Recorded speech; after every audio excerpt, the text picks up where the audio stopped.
Greetings and welcome to Science Meets Vedanta, a platform dedicated to uncovering the core principles of Vedanta and highlighting the intriguing connections between contemporary science and timeless wisdom.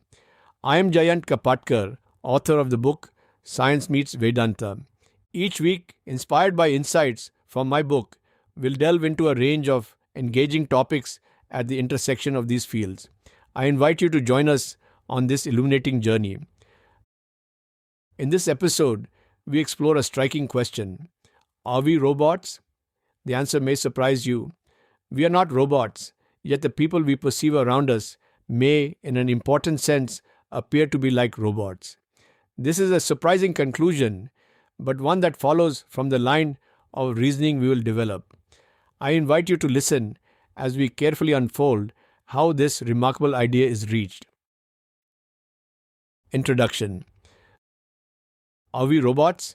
It is an unusual question, and the answer is both yes and no. Much depends on how the question is framed and whom we are referring to. Let us explore this more carefully. A robot is essentially a machine designed to imitate certain human movements and functions. These abilities are programmed into it in advance. So, what distinguishes us from a robot? The key difference is the mind. Human beings possess a mind and a sense of ego, whereas a robot does not. The mind is a highly complex instrument. It enables us to think, make decisions, be self-aware, experience feelings and emotions, and exercise free will. A robot lacking a mind cannot perform these functions on its own. It can only operate within the limits of its programming. To move the discussion forward, let us consider two important questions. Ask yourself whether you are a robot. The answer would clearly be no. We are aware of the world around us. We make our own decisions and possess free will, which gives us freedom of thought, speech, and movement. We experience emotions and feelings. We also know that we have a mind, and we understand that it is present within our body. Anything without a mind would be called a robot. Since our body and mind function together as one integrated whole, we are not robots. At first glance, this seems entirely logical. Are the people around you robots? Your first reaction will probably be to say no, because the people around you are human beings. But consider a deeper question. Are their mind and body truly in the same place? You can see the bodies of the people around you, but you cannot see their minds. Therefore, you cannot be completely certain that the mind is present where the body appears to be. You naturally assume that because your own body and mind are experienced together, the same must be true for everyone else. That assumption feels reasonable, but it may not be correct. While your own body and mind may seem to be united in one place, the same cannot be said with certainty about the people around you. Their body and mind may not be located together. Strange as it sounds, this is the point we must examine. Let us now examine this more closely. We will argue that the mind of everyone around you is within you, while their body appears in the space out there. In this view, for people around you, the body and mind are not together but separated. Location of the mind. Where is the mind located? Intuitively, we sense that the mind is not situated in physical space. Nowhere in space can we point to it and say, there it is. What we encounter in space are gross matter, visible, tangible objects. The mind, by contrast, is subtle. It cannot be seen or touched. For that reason, it seems impossible to locate the mind within space. This suggests that the mind must lie beyond space. But how can we search for something outside space? One possible approach is to identify the point at which space itself begins. If such a starting point can be found, we may infer that the mind lies beyond it. Locating the starting point of space. Where then is the starting point of space? It seems reasonable to assume that such a point would have to be unmoving, fixed, and completely motionless. Anything in motion could hardly serve as an absolute starting point. Yet this is precisely the difficulty. Everything in the universe is in motion. The Earth turns on its axis and revolves around the Sun. The Sun and the solar system move through the Milky Way, and even galaxies themselves drift apart. In truth, there appears to be no absolutely fixed point anywhere in space. Even the location associated with the Big Bang cannot be treated as fixed. Because the universe is expanding, that point is not stationary, it is continually receding from us. How then are we to identify the starting point of space? Ordinarily, we think of space in terms of physical distance. A tree may be 100 feet away, a house a mile away, or a jet flying at 30,000 feet. But this familiar way of measuring distance does not help us locate the true beginning of space itself. A more fruitful approach is to shift from distance to time, specifically to consider how long light takes to reach us from different objects.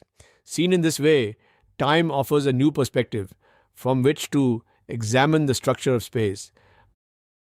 Mind as the starting and non-moving point of space. Let us identify the non-moving point in space by considering the time light takes to reach us from different objects. The farther away an object is, the longer its light takes to arrive. Sunlight, for example, takes about 8 minutes to reach us, whereas light from a nearby tree may take only a few microseconds. As the distance between the observing mind and the object diminishes, the travel time of light also decreases. If this line of reasoning is carried to its limit, light would take zero time to reach us only when the source and the mind are at the same point. That point may be regarded as the starting point of space. The mind then may be understood as existing prior to or beyond that starting point. All minds exist beyond space. Every mind, yours, mine, and those of all living beings, exist beyond the limits of physical space. If that is so, then all minds must share a single common locus, a location that lies outside space itself. And if that extraspatial location is present within me, it follows that not only my own mind, but the totality of all minds is contained within me. You may ask, what about me? The answer is the same. Your mind, like every individual mind, is contained within you. This principle applies to every living being. Each one, in its own way, contains within itself the whole field of minds, all existing beyond the boundaries of physical space. This does not mean that there are multiple copies of the same minds.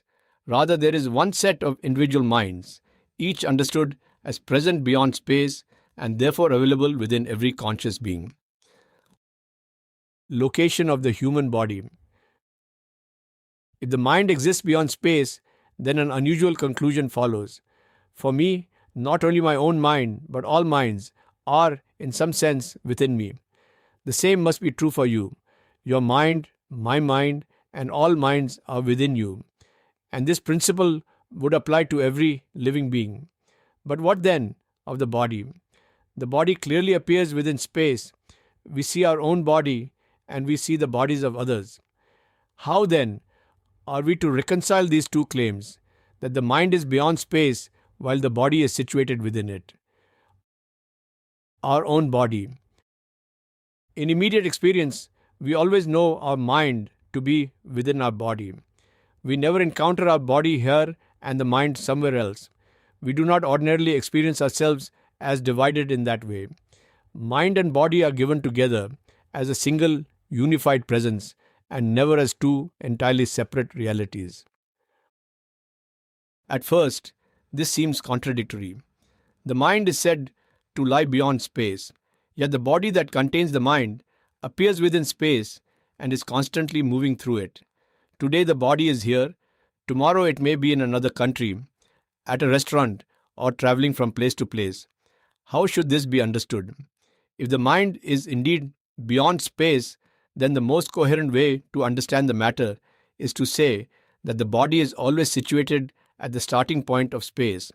Space as it is experienced begins with the body. The body is the first object in space, and all other objects appear only as extending outward from it. In this way, both mind and body may still be understood as remaining together in one place.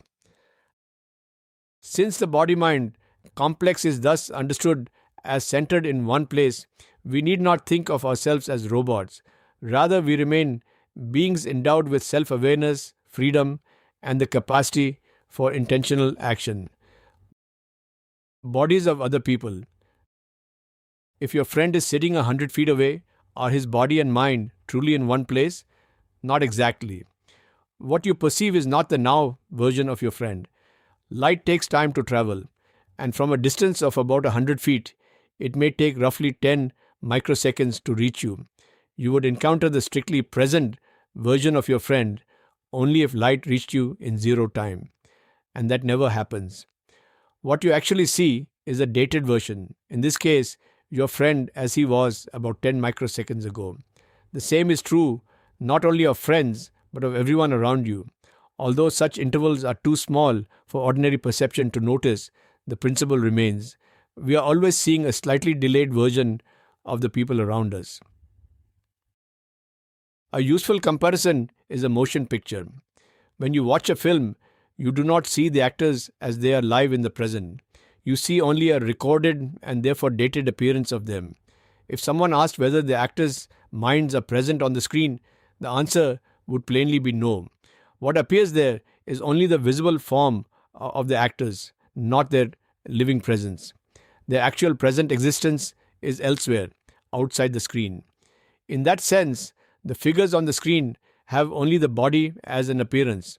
The mind belongs to the living reality that is not present in the image itself. This, the argument claims, is also what happens with the people around you. Like actors on a screen, they are encountered only in a delayed form, because light takes a finite amount of time to reach you.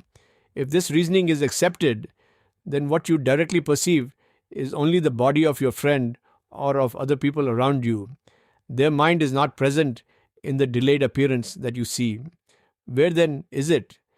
According to the line of thought developed here, it lies outside space, and what is outside space is present only within you. In that sense, the mind of your friend and of those around you is within you, while their body appears outwardly in space. The conclusion is difficult, but within this argument it follows in a consistent way. From this perspective, the people around you may be described as functioning like robots. What appears before you is the body, while the mind is within you. The body remains in space as a delayed appearance, but the mind operates and controlled from beyond space as though by remote control. All the intelligence and coordinated activity shown by the body would then be directed from that unseen locus. The mind initiates speech, movement, and decision, and the body carries those actions out. Thus, any human body you perceive outwardly would be only the visible form, just like a highly intelligent robot. If your friend is seated in front of you, his physical body may appear before you, yet on this account, his mind is within you, and your friend, by the same logic, would experience something similar. Your body would appear in front of him, while your mind would be within him. If 10 people were sitting together in the same room, each would see the other 9 bodies as dated versions in space, while all 10 minds would, for each observer, be present within, beyond the limits of space. I hope you find this episode enjoyable and intriguing. Each of us knows directly that we are not robots, because in our own case, the body-mind complex is experienced as centered in one place. But the people around us may, within this framework, be understood differently. Their bodies appear in space, while their minds remain within us beyond space, directing bodily activity from that unseen center. In that sense, they can be said to resemble robots, outward forms animated by a mind that is not visibly present where the body appears. If you are interested in delving deeper into topics like this, we invite you to discover more in my book, Science Meets Vedanta, available on Amazon. Additionally, we now have a library of around 35 podcasts covering many different topics. Feel free to browse through them at your convenience. If you enjoyed today's episode, we encourage you to share it with your family and friends. Don't forget to subscribe to our podcast so you never miss an upcoming episode.